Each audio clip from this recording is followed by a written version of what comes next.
Break के बाद अब शहरोज उस सेगमेंट का मुझे उन बातों का मुझे इंतजार है जो मेरे साथ साथ आई एम श्योर कि जितने लोग हमारा आज का ये शो देख रहे हैं उनके भी जहन में दिल में वही सवाल आएंगे और उनका जवाब आई एम श्योर आपसे जानना चाहेंगे। जो K2 है, इसका जो डेथ जोन है, इसके बारे में हमें बताएगा कि ये क्यों कहलाता है और ये इतनी खतरनाक पहाड़ कैसे है, कितने घंटों तक आप यहाँ पे सर्वाइव कर सकते हैं और कैसे? सबसे पहले K2 की जो हाइट है 8600, उसके अंदर बहुत सारे डिफिकल्ट पार्ट्स हैं। जिस तरह एक पार्ट आता है ब्लैक पिरामिड, उसके ऊपर आपको रॉक क्लाइंब करना पड़ता है उस हाइट के ऊपर। फिर एक जगह आती है जिसका नाम है हाउस चिमनी, वो एक बिल्कुल छोटी सी जगह जहाँ पे लेडर लगी हुई है, आप उसको लेडर से क्लाइंब करना पड़ता है आपको। उसके बाद K2 का सबसे मुश्किल तरीन पार्ट जो कि बॉटल नेक है, जो एक बॉटल की जो है वो कैप की तरह होता है इस तरह, और उसके ऊपर एक वॉल है जो कि कभी भी कोलैप्स हो सकती है। आपको उसके ऊपर ट्रेवर्स जाना पड़ता है, मतलब टेढ़ा जाना पड़ता है, और उस हाइट पे 8600 मीटर पे ट्रेवर्स क्लाइंब बहुत ज्यादा खतरनाक है। यूजली जितनी भी डेथ है K2 पे सबसे ज्यादा वहां पे होती है। दूसरी बात यह है कि डेथ जोन जो है वो 7500 मीटर के ऊपर स्टार्ट हो जाता है। आपकी बॉडी का मेटाबॉलिज्म जो है वो रीबूट होना शुरू हो जाता है, बार बार आपको हेलुसिनेशंस होना शुरू हो जाती हैं। कुछ बीमारियां हैं जिस तरह और ये क्यों होता है? क्योंकि ऑक्सीजन लेवल हाइट की वजह से, जब आपका ऑक्सीजन लेवल कम होता है आपके दिल की धड़कन जो है वो तेज हो जाती है और आपकी बॉडी फिर जो है वो उतनी ऑक्सीजन मांगती है दिल की धड़कन को नॉर्मल करने के लिए, तो आपकी बॉडी का सारा निजाम जो है ना वो धर्म बरम हुआ। हेलुसिनेशंस आपने बताया, यानी कि जो सेंसेस हैं वो आपकी ठीक से प्रॉपर, जिस तरह से हम एक एनवायरनमेंट में बैठे हैं और हमारी सारी सेंसेस काम कर रही है हमारी, तो जब आप एक सर्टेन हाइट पर पहुंचते हैं तो आपको हेलुसिनेशंस होती है और सेंसेस आपकी वीक हो जाती हैं वहां पे। इंसान एक ऐसी वो हाइपोथेटिकल सिचुएशन में पड़ जाता है जहां उसकी अपने आप पे कोई पार्टिसिपेशन अलाउड नहीं होती, इंसान का अपने आप पे कंट्रोल नहीं होता। तो उस वक्त जो है वो सिर्फ आपकी बॉडी मूव कर रही होती है, लेकिन जो आपकी सेंसेस होती हैं वो आपके साथ नहीं होती हैं उस वक्त। और इस वेदर में इस हाइट पे अपने आप को संभालना जो है वो बहुत बड़ी बात होती है। कैसे उसको मेंटेन करते हैं जब आपको हेलुसिनेशंस होती हैं और आप चढ़ाई भी कर रहे हैं, बॉडी में थकन भी है, चढ़ना भी है और आपकी सेंसेस भी उस तरह से नहीं है? बस you have to stay focus. सबसे बड़ी बात है कि आपको फोकस रहना है। आपने जो है वो बेस कैंप पे जाके अपनी एनर्जी इतनी बढ़ानी है, पानी की इंटेक ज्यादा करनी है, आपने बॉडी के अंदर जो है अपनी बॉडी को हाइड्रेट रखना है, जितना हाइड्रेट रख सकते हैं आप लोग।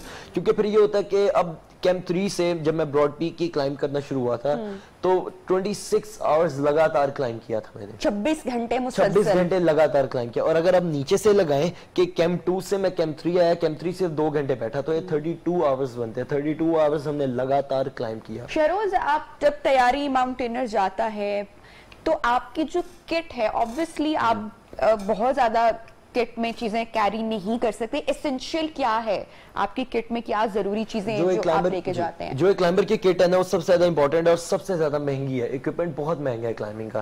क्लाइंबिंग में मेन प्रॉब्लम जो है वो आपका फाइनेंशियल इशू और आपका टेक्निकल इशू। अच्छा, इंसान जो है अगर टेक्निकली स्ट्रांग भी हो जाए तो वो फाइनेंशियली से मार खा जाता है कि वो इतना फाइनेंशियली स्ट्रांग नहीं होता। किन किन चीजों को, चैलेंजेस को मद्देनजर रखते हुए किट बनाई जाती है? किट आपकी सबसे पहले तो लाइफ सेफ्टी, आपकी प्रायोरिटी नंबर 1 ज्यादा इंपॉर्टेंट है। आपने ये नहीं करना कि आप जो है पहाड़ पे जाएंगे, नहीं जाएंगे तो आपने मर के वहां से आ जाना है, लेकिन आपने पहाड़ को सर करना है। पहाड़ के सामने आपको आजिज होना पड़ता है। अगर मैं एक पहाड़ के सामने खड़ा हूं तो मुझे उससे मुखातिब होना पड़ता है। बहुत कम लोग हैं जो इस चीज को अंडरस्टैंड कर सकते हैं कि पहाड़ जो है वो ग्रो करता है। आप एक अपने घर की जो है वो एक एक ईंट गिराना शुरू कर दें। मुखातिब होना, मुझे थोड़ा सा मैं इस चीज को इलाबोरेट करता हूँ थोड़ा सा कि आपको जो है अगर आप अपने मकान की एक एक ईंट गिराई जाए तो वो एंड टाइम पे मकान खत्म हो जाएगा। लेकिन पहाड़ पे हमेशा रॉक फॉल होती है, पहाड़ पे स्नोफॉल होती है, लेकिन उसकी हाइट जो है वो फिर भी एक मेंटेन्ड रहती है। पहाड़ की हाइट कम नहीं होती है। तो इसके लिए आजिज होना, इसके लिए एक सूफी होने का मुराद यही है कि आप अल्लाह की उस बनाई हुई चीज के सामने स्पिरिचुअल कनेक्शन आप कह रहे हैं कि exactly, वो आपका एक हार्ट टू हार्ट कनेक्शन। जब आपने जब रिसेंटली आप जहां पर आपने जो पहाड़ सर किया, आप कैसे, मैं थोड़ा सा जानना चाहूंगी हमारी ऑडियंस आंसर के, कैसे पहाड़ से मुखातिब होना या जो आपका स्पिरिचुअल कनेक्शन है, कैसे आपने क्या किया? मैंने एक जब मैंने 2018 में ब्रॉड पीक को अटेम्प्ट किया तो मेरे से नहीं हुई। ठीक है, मैं वहां से वापस आ गया, और वो भी किसी मिसमैनेजमेंट की वजह से। और 2019 में दोबारा ब्रॉड पीक पे गया, मेरा मोराल नहीं गिरा बिल्कुल भी, मैं दोबारा ब्रॉड पीक पे गया, उसको सर करने के लिए गया। तो पिछले साल जो है ना, मैंने ब्रॉड पीक की फोटो खींच के अपने फेसबुक पे लगाई और मैंने उसका कैप्शन लिखा, बहुत बुरे हो तुम। और मैं फिर वहां पे गया तो मौसम खराब था, तो मौसम खराब था तो विंटर्स थे, समर्स थे, समर्स थे, मौसम बहुत ज्यादा खराब था, बर्फ बहुत ज्यादा थी। तो मेरे एक कंपेनियन ने कहा, पोर्टर ने कहा कि यार पहाड़ फरेब दे रहा है। तो ना उस वक्त बैठे बैठे ना मैंने एक शेर बोला, मैंने कहा कि बात बात पे फरेब देता है, खैर छोड़ो महबूब है उसे जेब देता है। तो वो एक पहाड़ के साथ जो लगाव है ना, वो एक दोस्ती है, वो कायम करनी पड़ती है क्लाइंबर को। ग्रेट। और अच्छा, हम बात कर रहे थे कि जो ब्रेक से पहले बल्कि जो इत्तलात आई और जो आइस केज के बारे में हमने बात की थी प्रोग्राम के आगाज में, मैं शुक्र साहब से भी उस बारे में जानना चाहूंगी। जो आइस केज है वो कब, किन सर्कमस्टांसेस में और कैसे बन जाता है, और उसके लिए जो है वो क्या प्रॉपर कोई ट्रेनिंग की जरूरत होती है, या वहां के जो लोकल लोग हैं, इस तरह अली सकपारा वाज सो एक्सपीरियंस, तो आई एम श्योर कि उन्होंने आपसे भी ये चीजें, ये मामलात शेयर किए होंगे, और उसमें अगर वो बन जाता है आइस केज, तो उसमें जो सर्वाइवल है क्या वो मुमकिन है शहरोज? सबसे पहली बात तो ये है कि आइस केज जो स्नो केज है, बेसिकली केज स्नो का बनाया जाता है, और आपको 7000 से ऊपर नॉर्मली ब्लू आइस। पहले हम हमारी जरा ऑडियंस को बताएं कि किन सर्कमस्टांसेस में बनाने की जरूरत पड़ती है। तब बनाने की जरूरत पड़ती है जब एवलांच आता है, आपके पास सर्वाइवल का कोई मोड नहीं होता, आपने वापस जाना होता है, तो आप एक रात के लिए एक स्नो केज बना लेते हैं। स्नो एक रात के लिए बनता है जी। वो? अच्छा।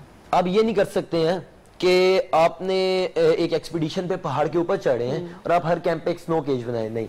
स्नो केज तब बनाया जाता है, तब पॉसिबल होता है जब आपके पास और कोई सर्कमस्टेंस नहीं होता, आपने वापस जाना होता है, आप कॉल ऑफ कर रहे हो तो एक्सपीडिशन को, और आपके पास रुकने की कोई जगह नहीं होती, तो अपने सर्वाइवल के लिए जो है वो आप एक स्नो केज बना लेते हो, जिसमें आप कुछ घंटे गुजार के तो वापस नीचे की तरफ रवाना हो जाते हो। और वहां पे सर्वाइवल फिर किस तरह? सर्वाइवल का मतलब ही यही होता है कि आपके पास कोई अपॉर्चुनिटी नहीं है, आप इस चीज को कॉल ऑफ कर रहे हो और आप वापस जा रहे हो, सिर्फ ये है कि आप अपने जिंदा रहने के लिए जो है वो एक दिन को कंप्रोमाइज कर रहे हो। जी, पहाड़ जो है वो सैक्रिफाइस मांगता है, कॉम्प्रोमाइज नहीं मांगता। शहरोज, खाने पीने का किस तरह से सिलसिला होता है वहां पे? कैसे आप लोग अपनी किट में, आई एम श्योर कि उन चीजों का भी ख्याल रखना पड़ता है, दिनों की चढ़ाई है, लंबा सफर है, आसान नहीं है, मुश्किल है। बिल्कुल बिल्कुल बिल्कुल। खाने के लिए जो है वो आपको बेस कैंप सर्विसेज मिल जाती हैं। अच्छा। बेस कैंप सर्विसेज में वहाँ पे आप उनको पे करते हो और वो आपको बेस कैंप की सर्विसेज देते हैं। वहाँ पे कढ़ाई भी मिल जाती है आपको, वो कुक वगैरह बना के देते हैं प्रॉपर, वहाँ मेस टेंट्स वगैरह लगे होते हैं। ऊपर जो हाइट पे जो होता है वो आप सिर्फ सूप वगैरह पीते हो, आप लोग सिर्फ जो है वो चॉकलेट्स वगैरह खा सकते हो और वो सब कुछ कर सकते हो, क्योंकि हाइट पे हजम नहीं हो सकता और बहुत मुश्किल होता होगा, आई एम श्योर। ये बहुत ज्यादा। शिखर साहब, यही बात मैं आपसे भी जानना चाहूंगी। एक चीज कहना चाहूंगा कि ये नहीं होता कि कोपेमा आया, क्लाइंबर आया और स्कर्दू पहुंचा और वो दूसरे दिन ही K2 पे क्लाइंब करने के चला गया, ऐसा नहीं होता। ये टाइम पीरियड होता है इसका 3 मंथ्स।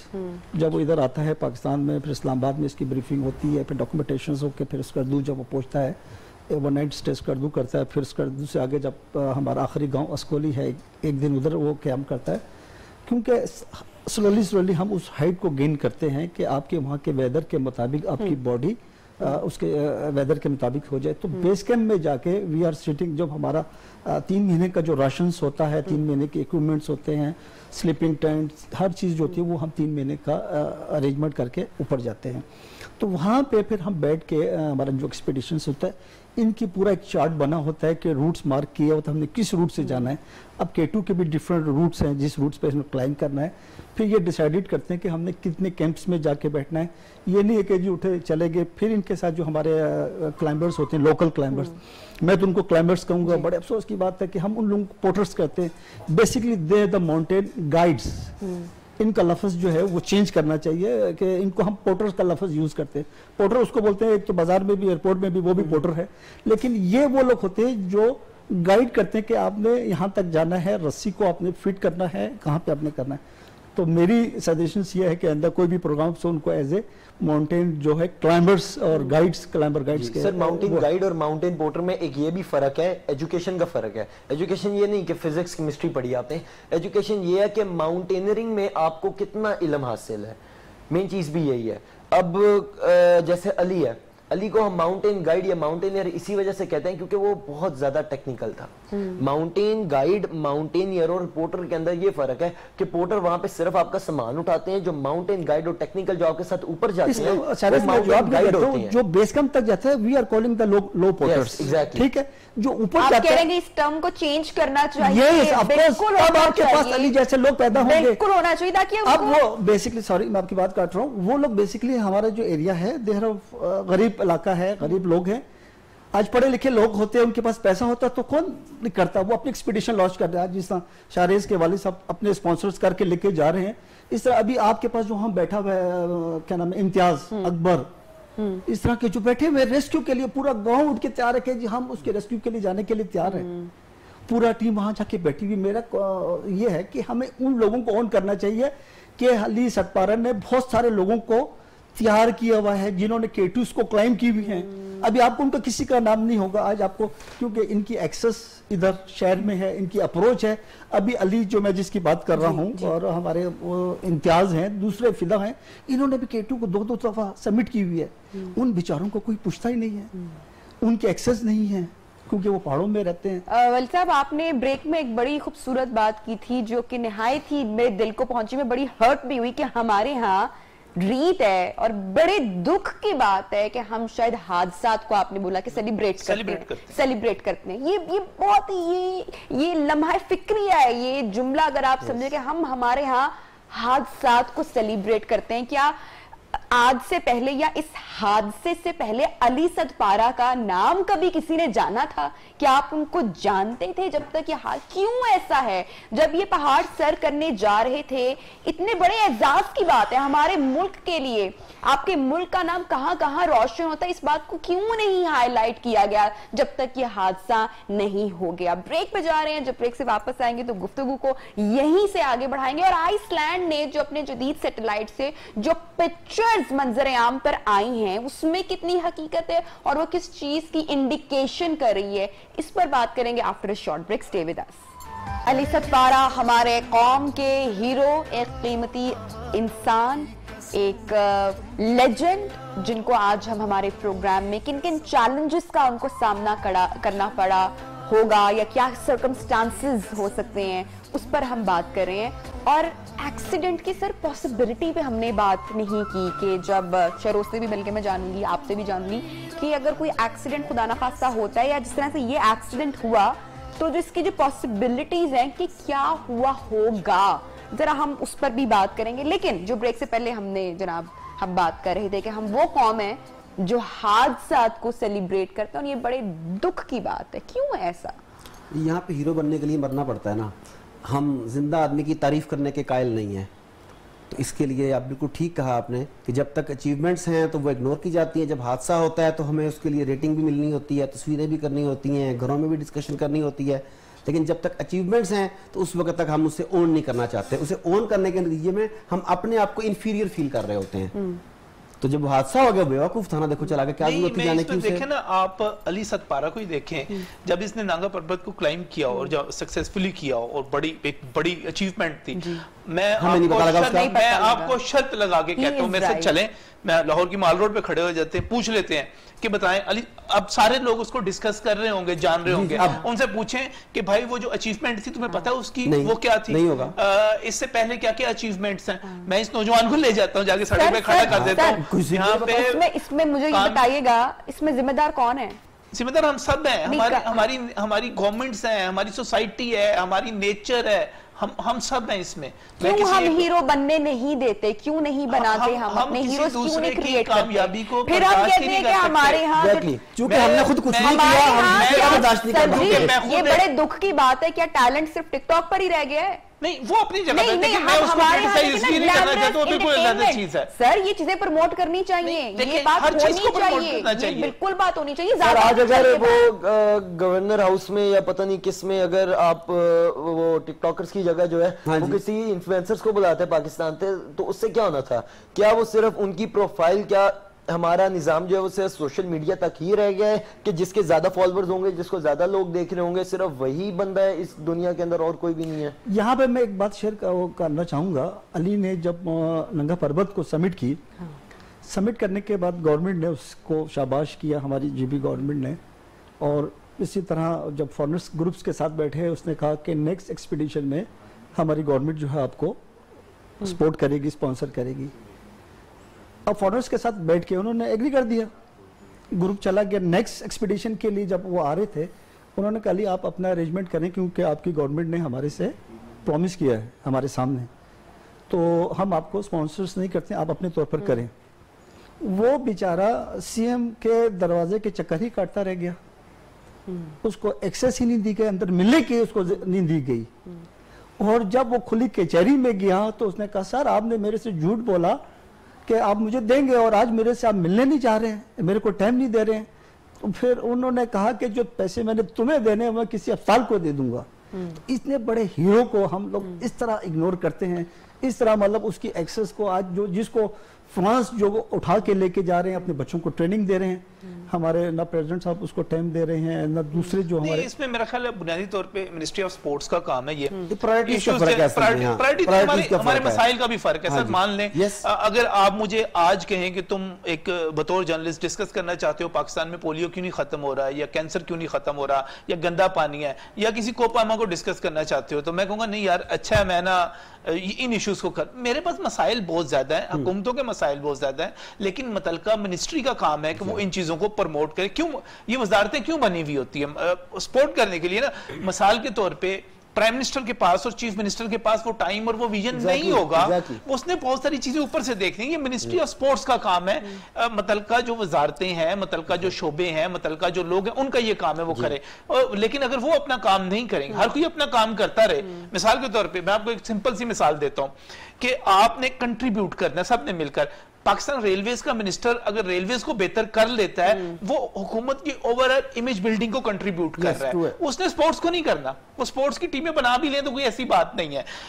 आपका वापडा का मिनिस्टर, आपकी वापडा की मिनिस्ट्री जो है वो बिजली के बहरान पे काबू पा ले, वो उस पे काम करिए। अब यहाँ पे जो नकम्मापन आ रहा है, आपने हमेशा चुन के लगाना है स्पोर्ट्स का ऐसा मिनिस्टर जिसको जिसका तल्लुक ही कोई ना हो, मोबाइल पे खेलते हैं, लूडो खेलते हैं बस। स्पोर्ट्स हाँ उसको पता ही कुछ नहीं होगा। जब तक आप किसी ऐसे बंदे को जिसकी डिटर्मिनेशन ना हो, जिसका ताल्लुक ना हो, इंटरेस्ट ना हो, तो जब तक आप उसको नहीं लगाएंगे, मिसाल के तौर पे आप स्पोर्ट्स मिनिस्टर के पास चले गए, उन्हें तो पता ही नहीं होगा कि भाई जैसे मुझे नहीं पता वैसे उन्हें नहीं पता होगा। पहले मैंने उनको 1 घंटा लगा के बताया था कि माउंटेनियरिंग है क्या बेसिकली। हाँ, लेकिन जब तक अली सदपारा की डेथ होने से पहले एक एफिलिएशन भी नहीं बनी होगी ना उनकी, अब जाके बताएंगे, शायद आप ज्यादा समझ लें। वो ये रवैया हम चेंज कर सकते हैं या कर पाएंगे? देखिए नथिंग इज इम्पॉसिबल, ये तो पहली बात है, लेकिन इट सीम्स वेरी डिफिकल्ट। ये वो बड़ा भारी पत्थर है जिसे सारे चूम के रख देते हैं, वो कहते हैं आने वाले लोग देख लेंगे, मैं ये क्यों करूं। जैसे कि अभी इन्होंने कहा कि मैं जो बुनियाद रखने जा रहा हूं बैरून मुल्क से भी लोगों को लाने की सारा, तो कहते हैं मुझे फल नहीं मिलेगा, मैं बीज बोने वाला हूं। और होता यही है कि बीज कोई बोता है, दरख्त तनावर होते हुए बहुत टाइम डेकेड्स लेता है, फिर फल किसी और को मिलता है। जब तक ऐसे आदमी नहीं सामने आएंगे जो बीज ये सोचकर बोए कि फल मैंने नहीं खाना, फल आने वाले खा लेंगे, उस वक्त तक तब्दीली नहीं आने वाली। एक है ही इज अ पायनियर, जी ठीक है, he is a Pioneer, true है। ये वो बंदा है, ये वो शख्स है जो दुनिया में जाके वहां पे लेके आया। आपने नेपालीज जो शल्पास जो वापिस है, उन्होंने कहा कि मैं पाकिस्तान सिर्फ इसके कहने पे आता था कि ये मुझे मोटिवेट करता था कि यार आप पाकिस्तान आ जाए। लेकिन दूसरी चीज में यहाँ किसका काम कौन कर रहा है सर जी, देखेंगे यही तो कहने की बात है ना, ये काम उसका तो नहीं था, ठीक है तो नहीं था। अभी दूसरा एक चीज ये है, जहां से बॉटल नेक से उसके बेटे को उसने जब वापिस किया, ये देखें फीलिंग है इंसान की। अली को कुछ तो महसूस होया होगा, कुछ तो होगा, जवान बेटा उसका जा रहा है और डेड जोन उसको पता है। अली ने ऑलरेडी ही समर में K2 को सबमिट किया हुआ था, अली साजिद ने। हाँ। उसकी क्या फीलिंग होगी, उसको देख रहा होगा। Oh God। और एक्सपीरियंस है कि यार मैं अपने बेटे को भी लेके जा रहा हूँ, कितनी ख्वाहिश होगी कि मेरा बेटा भी मेरे साथ जाए, या उसको कुछ महसूस होया होगा कि यार हम इकट्ठे खुशी सेलिब्रेट करें, खुशी करेंगे, या उसके दिल में कुछ ऐसी धड़कन महसूस हुई होगी कि मैं रिस्क लेने जा रहा हूँ, या कुछ भी हो सकता है। इंसान है, जज्बात है, बेटा है, जवान बेटा है, उसके साथ जा रहा है। लेकिन अभी बुनियादी बात यह है कि जब वो नाकामी नहीं है, से बात हुई, ये नाकामी नहीं है। जी साजिद जो कि अली के, जब वो वापस आया, हाँ, ठीक है, और उसने वो रात, वो कयामत की रात थी जो उसने अकेली कैंप 3 में गुजारी। आप सोचे कि जिसका जवाब बाप जो है वो, और ताल्लुक खत्म हो गया, ताल्लुक नहीं हो रहा है, और उसका बाप, उसने जब इंटरव्यू में कहा कि मैं बाप के लिए गर्म पानी लेके, वो जो दूसरे जो हमारे क्लाइंबर थे उनके लिए गर्म पानी लेके के इमरजेंसी लाइट लगा के रखी कि मेरा बाप जो है, मेरे जो क्लाइंबर्स हैं, हमारी टीम वापस आएगी, मैं उनको गर्म पानी पिलाऊंगा। आप महसूस करें क्या फीलिंग होगी उस वक्त। और उस बुलंदी पे जो आप देख रहे हैं K2 की हाइट्स जो है, उस पे वहाँ वो जब वो बैठा अकेला, वहाँ तो ग्रुप के साथ बैठे हुए आपकी इंसान की होश उड़ जाते हैं। आखिरी जो मुलाकात अली सतपारा की और साजिद सतपारा की रही, आई एम श्योर साजिद ने आपको बताया होगा, क्या बताते हैं वो इस बारे में आखिरी मुलाकात में? क्योंकि मैं तो अभी इस्लामाबाद में हूँ, अभी मेरी उनसे मजीद डिटेल नहीं हुई अभी, क्योंकि वो ऐसे शौक में है, ऐसी परेशानी में है। 20 साल का बच्चा है, 21 साल का, और 20 साल की उम्र उसने K2 का क्लाइम किया। He is the number 1 in the world history कि 20 साल के लड़के ने K2 को क्लाइम किया। हमारी ख्वाहिश है और हमें उम्मीद है कि जो उसके बाप के ड्रीम्स थे, ख्वाब हैं, वो उसका बेटा पूरा करे। अभी भी हम उस मौज़े के इंतजार में हैं, मौला गाजी के सदके उसको अल्लाह ताला क्यों साजिद को वापस आना पड़ गया 8000 सर करने के बाद? एक्चुअली उसको कोई थोड़ा सा हाइट का प्रॉब्लम्स बन गया था। वही मैंने कहा ना, पहले सर करने के बावजूद भी, पहले सर करने के बावजूद, क्योंकि winter is more difficult to in summer. कितना मुश्किल है समर्स में और विंटर्स में, जो चैलेंजेस हैं वो कितने मुख्तलिफ और मुश्किल और दुश्वार हो जाते हैं। 100% we need 200% more strong than summer। वहां पे तो आपने, अब मेरे से उन्होंने कहा जी वो कैसे यूज करते थे, क्या यूज करते थे। मैंने कहा वहाँ तो हम लोग पैम्पर्स यूज करते हैं जब माउंटेनियर्स ऊपर जाते हैं। अब ये लोगों को नहीं पता है। अब मुझे उन्होंने क्वेश्चन भेजे कि सर जर्नलिस्ट का आया, मैंने कहा यार इतनी बुलंदी पे जाके लाइफ पॉसिबल होना बड़ा मुश्किल है। तो we are use in the Pampers, जब ऊपर जाते हैं हमारे जहाँ पर सांस लेना मुश्किल हो जाती है, वहाँ पर और दुश्वारियां आप खुद तसव्वुर करेंगे। दूसरा हो ये जो एक रिकॉर्ड बनाने के हम सब, पूरा पाकिस्तान, पूरी दुनिया जो है वो इंतजार में थे कि बाप बेटा एक K2 को सबमिट करने जा रहे। तो ये तारीख का एक वो हिस्सा था। मैं अक्सर ये कहता हूँ कि आज हम जो अली के बारे में बात कर रहे हैं, हम तारीख के उस दौर पे खड़े हुए हैं। कल हम भी नहीं होंगे इस दुनिया में, जब कहीं जिक्र होगा 100 साल के बाद। अभी हम जब देखते हैं 2009 में फर्स्ट K2 एक्सपीडिशन आई थी, जब उसकी हम डॉक्यूमेंट्री देखते हैं, तारीख देखते हैं, तो उन लोगों का हमें, हमारे वो गाँव के वो लोग याद आते हैं। कुछ लोगों ने किताबें लिखी। तो अभी हम उस दौर से गुजर रहे हैं कि एक एक्सपीडिशन था, अल्लाह करे वो वापस आ जाए, मौजा करे।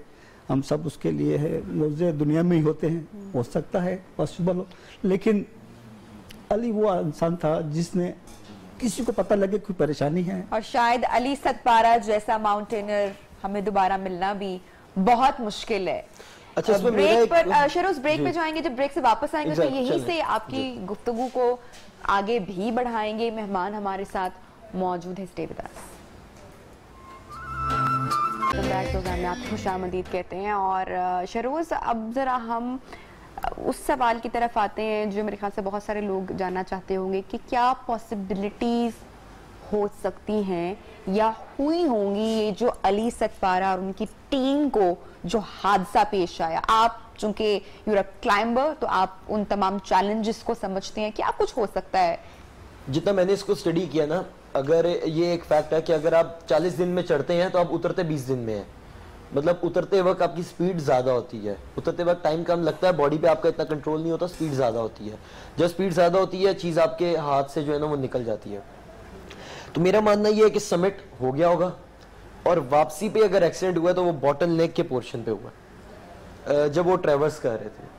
आप समझते हैं कि वापसी पे एक्सीडेंट हुआ होगा? exactly. तो क्या कोई वहां पे कुछ ऐसा डेंजर जोन है या क्या हुआ होगा? जो एक पोर्शन थोड़ा समझाऊंगी जरा आसानी से ताकि हम समझ सकें उसको कि क्या। बॉटलनेक जो एक पोर्शन है ना, वो एक बॉटल की कैप जैसा है, बॉटल की कैप जैसा पोर्शन है जो कि इस तरह है, सी फॉर्म में है, सी फॉर्म में कह रहे हैं आप, ठीक है। और ऊपर उसके एक हैंगिंग ग्लेशियर है, वो कभी भी नीचे फॉल हो सकता है और उसमें आपको ट्रैवर्स जाना पड़ता है ऊपर। उससे लग के गिरना इज इम्पॉसिबल। नेपाली अभी अभी होके गए हैं और कोई भी क्लाइंबर जो है वो कोई भी रोप फिक्सर जो है वो ऐसे इस बात में कितनी हकीकत है, क्योंकि बहुत सारे हमने व्लॉग्स इस पे देखे हैं कि जब रोप्स होती हैं उस पे चूंकि सारी स्नो या आइस होती है और पुरानी रोप्स भी वहां पर होती हैं, और अगर गलती से इंटेंशनली, ऑफ कोर्स नॉट, लेकिन ऐसा भी कभी हो सकता है आप इतना क्लाइंब करते हैं। एलेक्स इस वजह से मरा था। कंबर एक था बंदा जिसने ब्रॉड पीक को क्लाइंब किया था, वो भी इसी वजह से वापसी पे उसकी डेथ हुई थी। वकास सदीकी ने जब गोंडोगोरो ला किया था तब उसकी भी इसी वजह से डेथ हुई थी, रोप की वजह से। तो रोप बहुत एक इंपॉर्टेंट रोल प्ले करती है इसके अंदर, लेकिन rope fixer must be high experience climber. अच्छा, ये जो ओवरहैंगिंग सर्कस ये होता है, इस बारे में भी थोड़ा सा बताएगा। अच्छा, ये क्या है? हैंगिंग ग्लेशियर्स होते हैं ना, जो उनके कोलैप्स होने के ज्यादा चांसेस होते हैं। ओवरहैंग बेसिकली जो है वो आपको टोटली जो है ना वो आपको आउट ऑफ बॉडी कंट्रोल में कर देता है कि आप सिर्फ 2 आइसेक्स और 2 क्रैम्पॉन्स पे होते हैं। इसको हम अल्पाइन स्टाइल भी कहा जाता है। और ये आप जांच कर पाते हैं कि ये ऊपर या उसको आई क्लाइंब कहते हैं। आई क्लाइंब होता है कि आप पहले पहाड़ को देखते हो कि मैंने कहां से क्लाइंब करना है, आप इमेजिनरी अपने आप को बनाते हो और आप क्लाइंब कर रहे होते हो आपके दिमाग के अंदर, और उसके बाद जो है वो आप उस रूट पे चलते हो और आपको अपनी स्टडीज के मुताबिक जो है ना वो रूट पे जाना पड़ता है। बेसिकली टेक्निकली ही सब कुछ है, टेक्निकल ट्रेनिंग है, और उसके बाद सिर्फ एक पोर्शन रह जाता है जो कि लेवल 4 है। ये भी आपने करना है? यस, जो मैंने करना है। इंशाल्लाह हमारी बेस्ट विशेस आपके साथ हैं। यार साहब, जो सवाल मैंने अभी शहरोज से किया, जो पॉसिबिलिटीज की बात की कि क्या हो सकता है, उन्होंने बताया कि उन्होंने जितना स्टडी किया उसके मुताबिक उन्होंने अपनी ओपिनियन शेयर की। आप भी आई एम श्योर इस बारे में। K2 जो है ना, वो क्योंकि हमारे उसी इलाके में है, वो ऐसे छुप के बैठा हुआ है, हर एक को नजर भी नहीं आता है। जब तक आप 8 दिन की ट्रैकिंग करके कंकोडिया तक नहीं पहुंचेंगे तब तक वो छुप के बैठा हो। वो भी आपकी किस्मत है कि बादल ना आए हो। वो भी you are lucky if their weather is good, तो आप K2 को देख सकते हैं, जो ट्रैकिंग ग्रुप्स की आते हैं। K2 एक खतरनाक पहाड़ है, कातिल पहाड़ है। हमारी ज़बान में इसको छोगोलिज़ा कहा जाता है। एवरेस्ट से ज़्यादा ख़तरनाक है। जो बॉटल नेक का एरिया है, सबसे डेंजरस जोन वो है। अगर आपने इसको क्रॉस कर लिया तो इसका मतलब ये है कि आपने K2 को सबमिट करने के नज़दीक पहुंच के समझे आपने कर ली है। क्योंकि हमारा जो राब्ता हो गया, जो आखिरी हमारे पास जो विटनेस है वो साजिद है, क्योंकि साजिद से ही उसका इन टच रहा। मैंने पहले भी अर्ज किया, कुछ फीलिंग कुदरती होती है। अली को कुछ महसूस होया होगा, बोतल का खराब होना, अली को सांस आना, साजिद को बेटा वापस आ गया। अब ये अली खुद घर का सरबरा और उसका बड़ा जवान बेटा वो उसके साथ।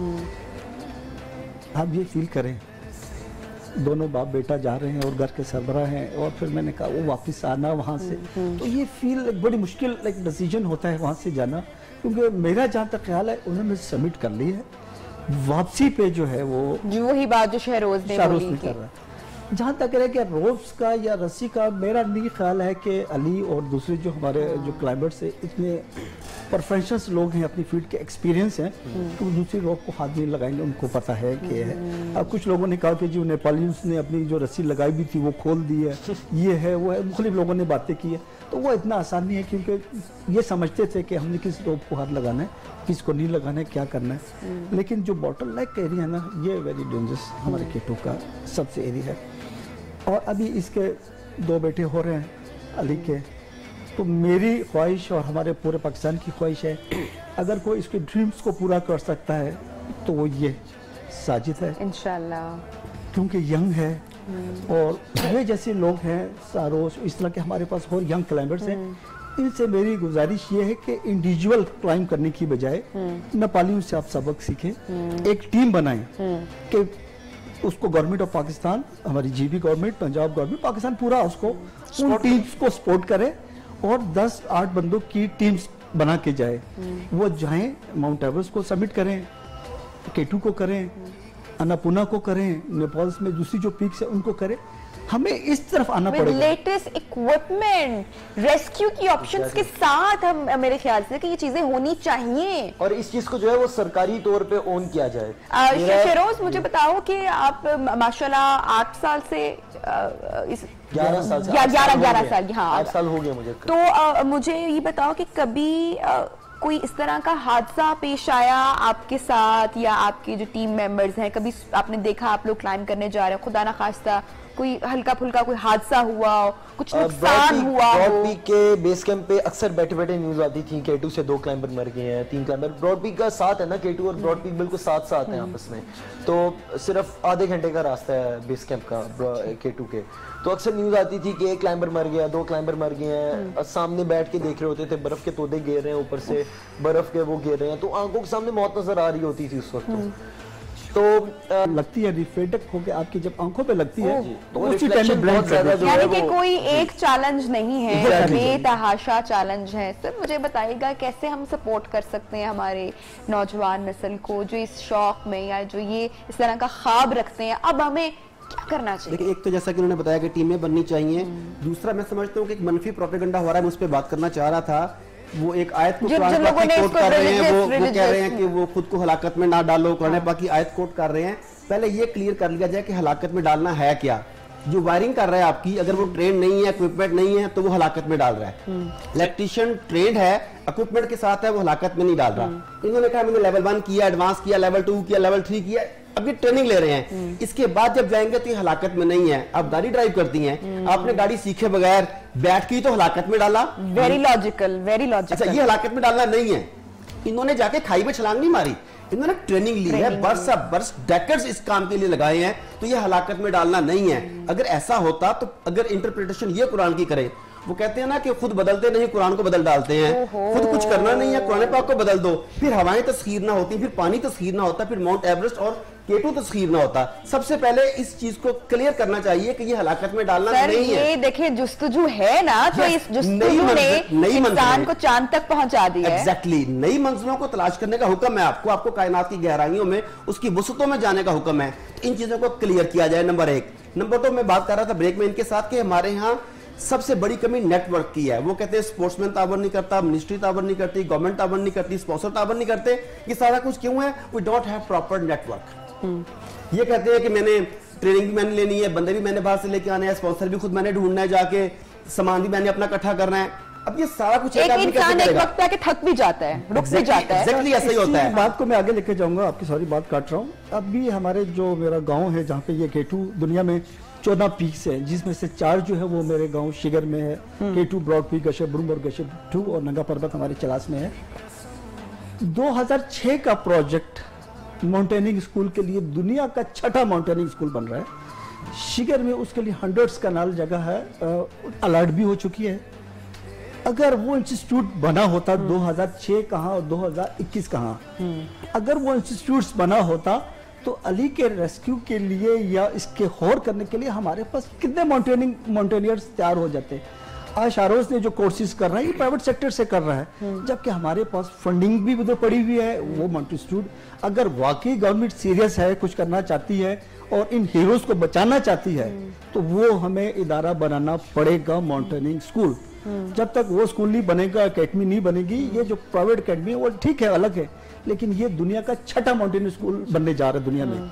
तो 2006 कहाँ 2021 का, तो मेरी इनसे गवर्नमेंट से भी रिक्वेस्ट ही हम कर सकते हैं कि उस प्रोजेक्ट को कम से कम कंप्लीट करें कि आने वाले हमारा कोई बड़ा हमें सानिया ऐसे हीरोज को हम ना खोएं। नजम वली साहब, क्या करने की हमें जरूरत है? इस तरह के हादसा होने का इंतजार हम क्यों करते हैं? कैसे झंझोड़ना पड़ेगा हुकूमत को? देखें, इस वक्त हम अली सतपारा के दुख में हैं, गम में हैं, इस वजह से हम सारी बातें कर रहे हैं। मैं आपको सीरियसली बताता हूँ कि हम इस फेज से जैसे ही निकलेंगे हमारे पास और बड़े कोई और मुद्दे हमें एक नहीं होगा, 2 नहीं होंगे। जैसे अभी इन्होंने कहा कि वो अली सतपारा चीफ मिनिस्टर के पास गए तो उन्होंने कहा कि तुम्हें मैं इतने पैसे क्यों दूं, मैं वो एक हॉस्पिटल को क्यों ना दे दूं।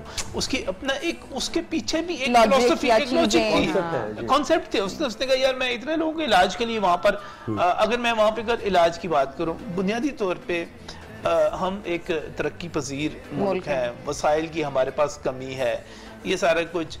मैं तो इन जैसे नौजवानों को देखता हूं तो मैं यकीन करें हिम्मत पकड़ता हूं कि अपनी अपनी फील्ड में लोग काम करने वाले मौजूद है। अब देखें ना कि एक नौजवान खुद 1 करोड़ रुपया खर्च करके खुद जो है माउंट एवरेस्ट को सर करने के लिए वो जा रहा है। लेकिन $40,000 यहाँ पर जमा करवा दिया। एक नौजवान ऐसा कर सकता है, लेकिन जो पीछे कितने लोग जो ख्वाब सजाए बैठे हैं और जिनमें पोटेंशियल भी होगी, उनको कुछ नजर नहीं आएगा ना। कुछ नहीं आएगा, कुछ नहीं जी। अभी हमें एक लंबा सफर तय करना है। मुझे नहीं लगता, मैं मजाक के अलावा, हो सकता है कि एक वक्त आए कि खुदा ना खास्ता जीबी में कोई बीमारी फूट पड़े या कुछ और पड़े तो हम कहें जी यार ये क्या मसला है, हम माउंटेनर्स पे इतना पैसा खर्च कर रहे हैं, हम उस पे क्यों नहीं किया, हमने फलां पे क्यों नहीं किया।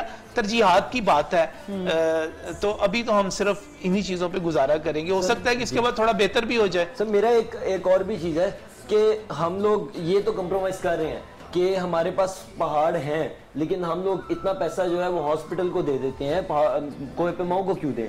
तो मेरा मानना यह है कि जो अरबों रुपया है जो हम क्रिकेटर्स को दे रहे हैं वो आज जमा करते तो पाकिस्तान का कर्जा उतर जाता। चले क्रिकेट का अपनी जगह पे एक फेम है उसका।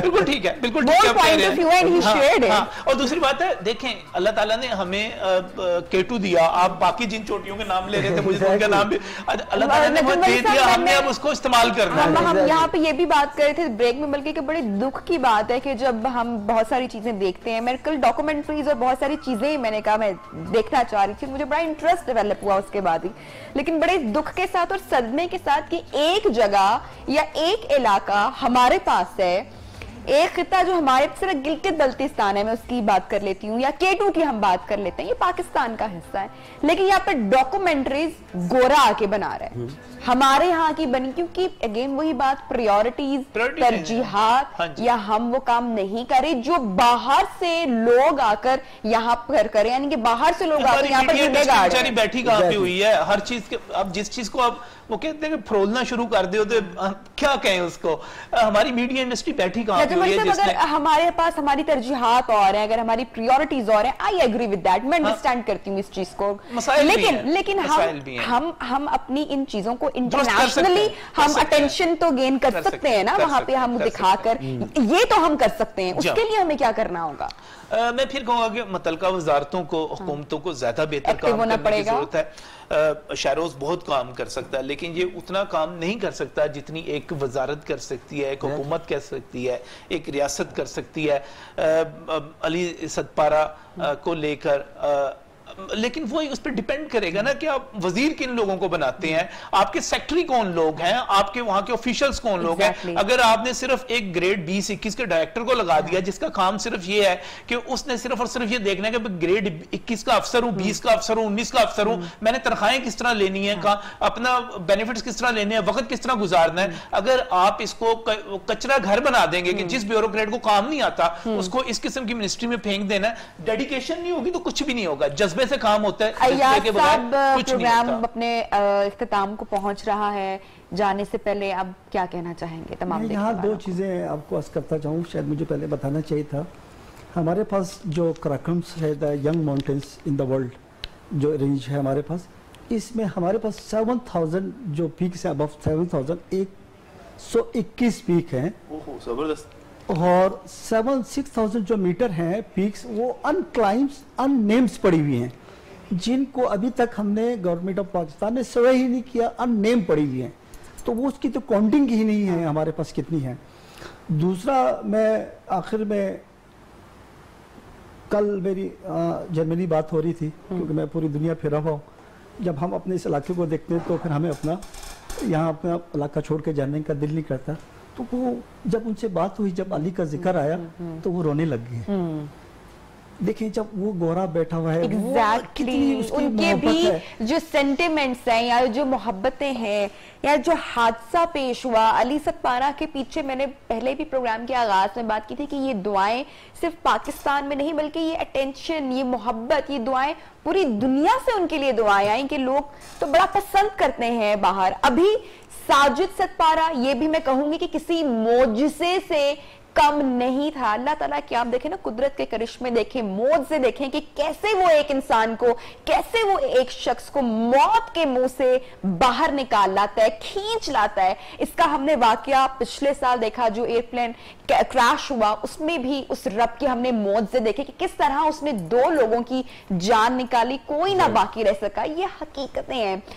साजिद सतपारा के साथ हमारे चैनल की, पूरे पाकिस्तान की भरपूर दुआएं साजिद सतपारा आपके साथ हैं कि आप अपने वालिद साहब के जो मिशन है, जो उनका अधूरा मिशन या जो उनका ख्वाब रहा K2 सर करने का, जो उन्होंने किया भी, हमारी नजरों में उन्होंने किया भी, उसको आप पूरा करें। हम आपके लिए दुआओं हैं। प्रोग्राम का वक्त सर बिल्कुल अपने इख्तिताम को पहुंचा है। दुआओं में याद रखिएगा, अपना बहुत सारा ख्याल रखिएगा। अल्लाह हाफिज।